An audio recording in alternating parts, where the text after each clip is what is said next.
Let's take you to the nation's capital. The Vice President of Nigeria, Kashim Shettima, has re-emphasized that President Bola Tinubu's administration is working to improve the security situation of the country.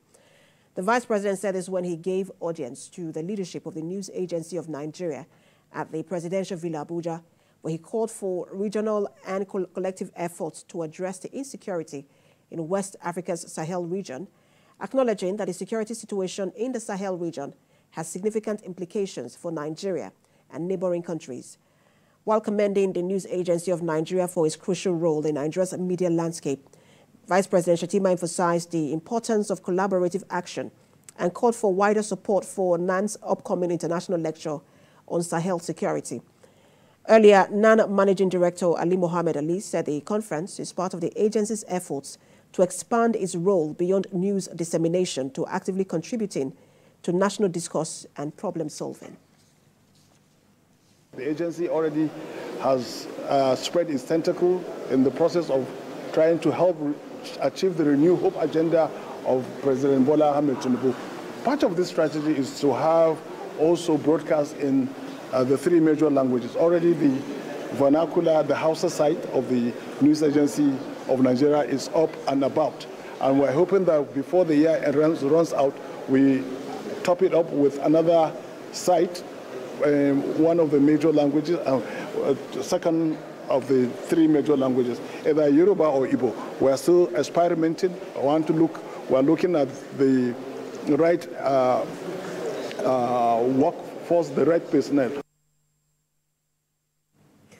The Nigerian Data Protection Commission is seeking more collaboration and involvement with other African countries to strengthen the regulatory framework and enforcement mechanisms of data protection privacy.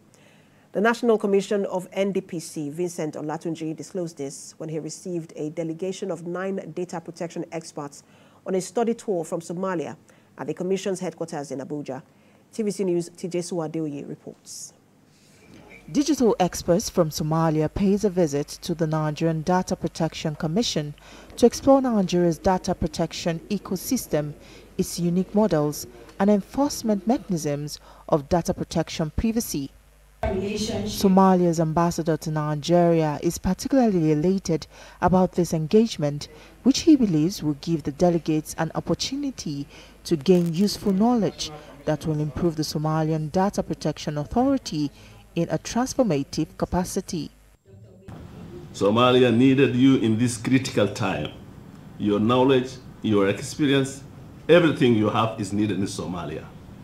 Try to stand beside Somalia now, because Somalia is coming out from conflict situation to peaceful situation. I hope in the coming few years, Somalia will be booming, but we need the knowledge, we need the experience of our brothers in Nigeria. The National Commission and Nigerian Data Protection Commission believes this strategic partnership will help strengthen the bilateral relationship between both countries. And the fifth part of our own pillar is cooperation and collaboration. There is no way you can sit in your country and enforce your law effectively and efficiently. You need to collaborate with other DPAs across the world and all these other bodies like NADPA, like GPA, to learn from them, to share experiences, knowledge exchange, and so many other things. It's not going to be easy, it's going to be rough. And at times we're meeting with a lot of opposition, a lot of resistance, especially those who believe, oh, this is what we've been doing all this while. It must continue that way. For you to be able to convince them that there are new ways of doing things are changing, for them to be part of global, what is happening at the global level, for your country to be respected and be valued as a country that is ready for digital business. They need to change. It is expected that the training and interaction will instill practical knowledge that will be beneficial in implementing data protection and privacy, as well as global recognition. Tijesu Adeoye, TVC News, Abuja. The country director of Hague Institute for Innovative Law, Ijoma Owanfo, says the customary court should be the custodian of records from issues resolved by traditional rulers. She said this at the launch of the 2024 Justice Needs and Satisfactory Survey report In Abuja, Celestina Area reports. The JNS report survey started in 2022, where data was collected and issues reported in 2023. These issues vary from land dispute, domestic violence, and neighborhood disputes. The primary target are citizens in the rural areas, identifying the legal challenges and how they are resolved. In 2023, same survey was conducted using same people who had earlier been interviewed in 2022 to see if the legal issues they had then have been resolved. The JNS report points out most Nigerians resolve their legal issues outside the formal justice sector.